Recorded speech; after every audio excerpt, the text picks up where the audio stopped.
জানিয়ে দেব এই মুহূর্তে হাতে পাওয়া সর্বশেষ গুরুত্বপূর্ণ আপডেট বাংলা সংবাদ। শুরুতেই থাকছে ফেব্রুয়ারির মধ্যেই দেশে ফিরতে পারেন তারেক রহমান। গত 5 আগস্ট রাজনৈতিক পট পরিবর্তনের পর বিএনপির ভারপ্রাপ্ত চেয়ারম্যান তারেক রহমান লন্ডন থেকে কবে দেশে ফিরছেন তা নিয়ে নানা ধরনের জল্পনা কল্পনা রয়েছে।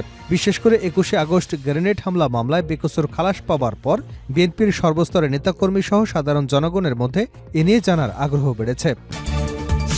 এবারে জানাবো, ভারতকে উদ্দেশ্য করে জাতীয়তাবাদী স্বেচ্ছাসেবক দল সভাপতি এস.এম. জিলানী বলেছেন, এদেশের 1 ইঞ্চি মাটির দিকে তাকালে সে চোখ উপড়ে ফেলা হবে। তিনি বলেন, ভারতের আগ্রাসনের বিরুদ্ধে আমরা লং মার্চ করছি। ভারত নিজেদের গণতান্ত্রিক রাষ্ট্র দাবি করে, কিন্তু বাংলাদেশের মানুষের গণ আন্দোলনে পালিয়ে যাওয়া শেখ হাসিনা তার সকল দোসরদের আশ্রয় দিয়েছে। আপনাদের জানিয়ে দিতে চাই, এই বাংলাদেশ শেখ হাসিনার বাংলাদেশ নয়। এই বাংলাদেশ শহীদ জিয়ার, এই বাংলাদেশ খালেদা জিয়ার, তারেক রহমানের বাংলাদেশ। দেশের 1 ইঞ্চি মাটির দিকে তাকালে সে চোখ উপড়ে ফেলা হবে। জানাবো, বিএনপির 3 সংগঠনের লং মার্চ, পথে পথে নেতাকর্মীদের ঢল, সাধারণ মানুষের স্লোগান। ভারতের আগরতলা অভিমুখে লং মার্চ করেছে জাতীয়তাবাদী যুবদল, স্বেচ্ছাসেবক দল, ছাত্রদল।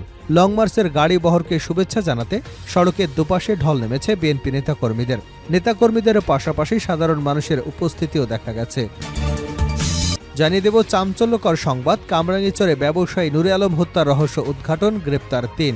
রাজধানীর কামরাঙ্গীরচরে হাসাননগর এলাকার ছাপাখানা ব্যবসায়ী মোহাম্মদ নুর আলম হত্যার চাঞ্চল্যকর ঘটনায় 3 জনকে গ্রেপ্তার করেছে ডিএমপির কামরাঙ্গীরচর থানা পুলিশ।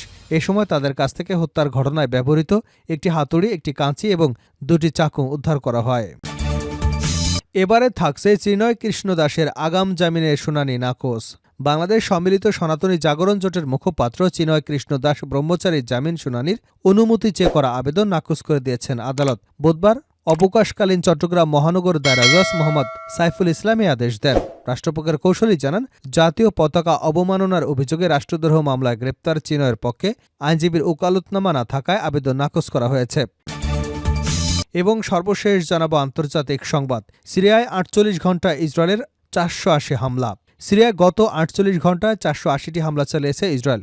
দেশটির সামরিক বাহিনী জানিয়েছে, সিরিয়ার 15টি নৌযান, অস্ত্র উৎপাদন ক্ষেত্র, বিমান বিধ্বংসী ব্যাটারি সহ বিভিন্ন অবকাঠামোয় এসব হামলা চালানো হয়েছে।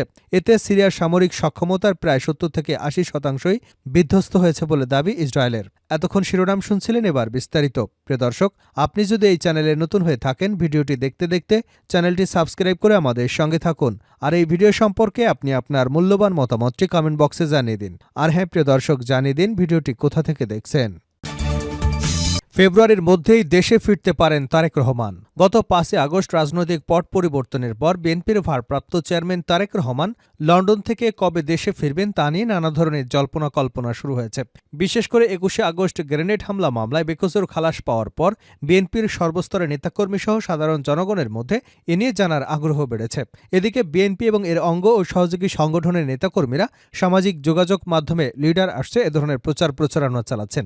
আসলে বিএনপির ভারপ্রাপ্ত চেয়ারম্যান তারেক রহমান ঠিক কবে ফিরবেন এ ব্যাপারে এখনও নিশ্চিত কোনো দিনক্ষণ পাওয়া যায়নি। তারেক রহমানের বিরুদ্ধে যে 5টি মামলায় সাজা হয় তার মধ্যে একটিতে তিনি খালাস পেয়েছেন, বাকি 4টি মামলা বিচারাধীন রয়েছে।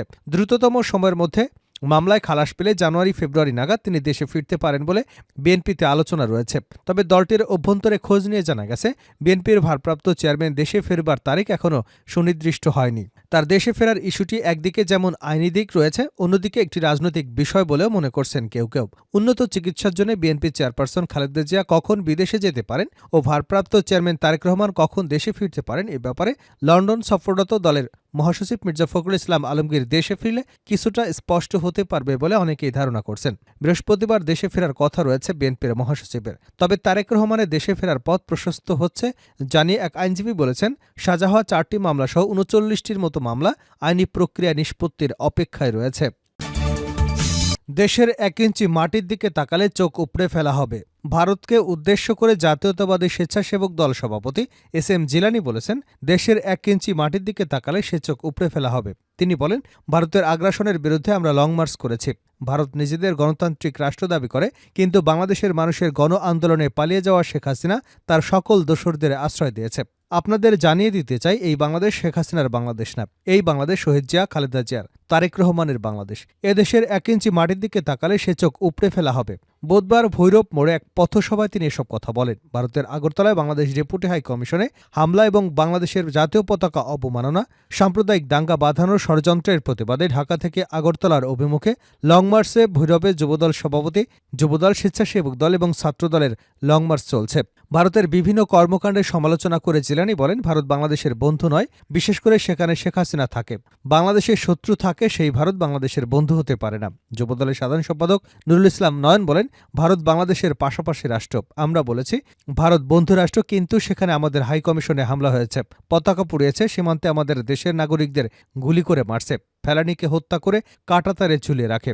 এটা কোনো বন্ধুরাষ্ট্রের কাজ হতে পারে না।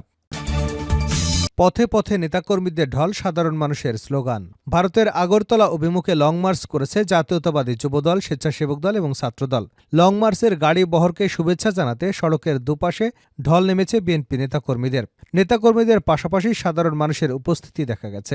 বুধবার সকাল 9টায় রাজধানী নয়াপল্টনে বিএনপির কেন্দ্রীয় কার্যালয়ের সামনে থেকে লং মার্চ শুরু হয়। পল্টন, ফকিরাপুল, ইত্তেফাক মোড় হয়ে ফ্লাইওভার হয়ে সাইনবোর্ড, চিটাগাং রোড, কাশপুর মোড়, তারাবো, বরপা, বুলতা, গাউসিয়া, চনপাড়া, মাধবদী, পাঁচদোনা, সাহেবপ্রতাপ, ভেলানগর, ইটখোলা, মার্জাল, বারৈচা হয়ে বেলা 1:45 ভৈরবে পৌঁছায় লং মার্চ। 3 সংগঠনের নেতারা সেখানে বক্তব্য শেষে বেলা 1:30টার দিকে আখাউড়া স্থলবন্দর অভিমুখে রওনা দেয় লং মার্চ। আখাউড়া গিয়ে সমাবেশের মধ্য দিয়ে শেষ হয় এই লং মার্চ। লং মার্চে থাকা নেতাকর্মীরা জানান, পথে পথে নেতাকর্মীরা ব্যানার, ফেস্টুন নিয়ে ভারতীয় আগ্রাসনের প্রতিবাদে স্লোগান দিচ্ছে। দলের প্রতিষ্ঠাতা সাবেক রাষ্ট্রপতি জিয়াউর রহমান, সাবেক প্রধানমন্ত্রী বেগম খালেদা জিয়া, বিএনপির ভারপ্রাপ্ত চেয়ারম্যান তারেক রহমানের ছবি ছাড়াও আগামী জাতীয় সংসদ নির্বাচনে অংশ নেবেন এমন সম্ভাব্য প্রার্থীদের ছবি এবং তাদের নামেও স্লোগান দিতে দেখা গেছে। কামরাঙ্গীরচরে ব্যবসায়ী নূর আলম হত্যার রহস্য উদ্ঘাটন, গ্রেপ্তার 3। রাজধানীর কামরাঙ্গীরচরের হাসাননগর এলাকার ছাপাখানা ব্যবসায়ী মোহাম্মদ নূর আলম হত্যার চাঞ্চল্যকর ঘটনায় 3 জনকে গ্রেপ্তার করেছে ডিএমপির কামরাঙ্গীরচর থানা পুলিশ। এ সময় তাদের কাছ থেকে হত্যার ঘটনায় ব্যবহৃত একটি হাতুড়ি, একটি কাঁচি এবং 2টি চাকু উদ্ধার করা হয়। বুধবার ঢাকা মেট্রোপলিটন পুলিশের মিডিয়া অ্যান্ড পাবলিক রিলেশনস বিভাগের উপকমিশনার মোহাম্মদ তালিবুর রহমান স্বাক্ষরিত এক প্রেস বিজ্ঞপ্তিতে বিষয়টি জানানো হয়েছে। কামরাঙ্গীরচর থানা সূত্রে জানা যায়, ভিকটিম মোহাম্মদ নূর আলম কামরাঙ্গীরচর থানা হাসাননগর ভান্ডারী মোড়ে একটি দোকান ভাড়া নিয়ে ফেব্রিক্সের ব্যবসা পরিচালনা করে আসছিলেন। গত 6 ডিসেম্বর সকালে ভিকটিম নূরে আলম তার ব্যবসা প্রতিষ্ঠান থেকে গ্রামের বাড়িতে যাবেন মর্মে স্ত্রীকে ফোন করেন। এ সময় ভিকটিমের স্ত্রী কয়েকজন লোকের সঙ্গে ভিকটিমের বাগবিতণ্ডার কথা শুনতে পান। এ সময় থেকে ভিকটিমের ফোনটি বন্ধ পাওয়া যায়। ঘটনার পর থেকে ভিকটিম মোহাম্মদ নূর আলম নিখোঁজ থাকায় ভিকটিমের জামাই মোহাম্মদ আতাউল্লাহ খান সজীব কামরাঙ্গীরচর থানায় একটি জিডি করেন। বিষয়টি অবহিত হবার পর কামরাঙ্গীরচর থানা পুলিশ প্রাথমিক তদন্ত শুরু করে এবং গোয়েন্দা তথ্য প্রযুক্তির সহায়তায় ঘটনায় জড়িতদের শনাক্ত করে। অতঃপর গতকাল মঙ্গলবার কামরাঙ্গীরচরের ভিকটিমের ছাপাখানা থেকে কর্মচারী মিরাজকে গ্রেপ্তার করে থানার একটি দল। একই দিন কামরাঙ্গীরচরের ঝাউহাটি থেকে রিফাতকে, কোতোয়ালি থানার সদরঘাট এলাকা থেকে শিপনকে গ্রেপ্তার করা হয়।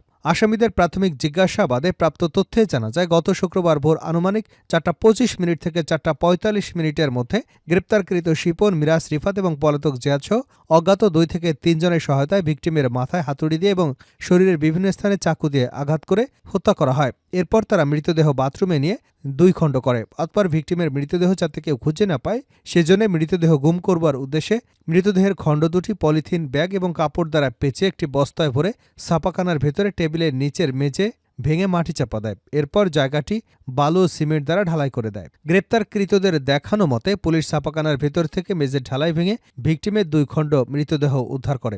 এ সময় ভিকটিমকে হত্যার কাজে ব্যবহৃত হাতুড়ি, চাকু এবং অন্যান্য আলামত পুলিশ উদ্ধার করে। শেষ করছে আন্তর্জাতিক সংবাদ দিয়ে। সিরিয়ায় 48 ঘণ্টায় ইসরায়েলের 480 হামলা। সিরিয়ায় গত 48 ঘণ্টায় 480টি হামলা চালিয়েছে ইসরায়েল। দেশটির সামরিক বাহিনী জানিয়েছে, সিরিয়ার 15টি নৌযান, অস্ত্র উৎপাদন ক্ষেত্র, বিমান বিধ্বংসী ব্যাটারি সহ বিভিন্ন অবকাঠামোয় এসব হামলা চালানো হয়েছে।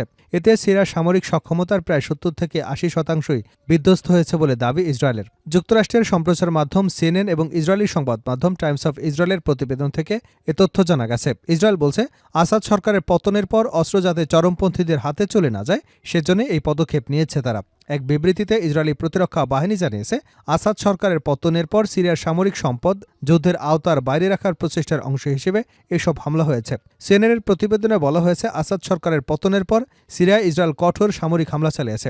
সিরিয়ার সামরিক লক্ষ্যবস্তুতে ইসরায়েলের অন্তত 480টি বিমান হামলা চালিয়েছে এবং 50 বছরের মধ্যে প্রথমবারের মতো দুদেশের মধ্যকার বাফার জোন থেকে এগিয়ে সিরিয়ার অভ্যন্তরে ঢুকে স্থলবাহিনী মোতায়েন করেছে। গুঞ্জন উঠেছে রাজধানী দামেস্কেও ঘুরছে প্রতিবেশী দেশের ট্যাঙ্কবহর, তবে এই বিষয়ে আনুষ্ঠানিক কোনো তথ্য পাওয়া যায়নি।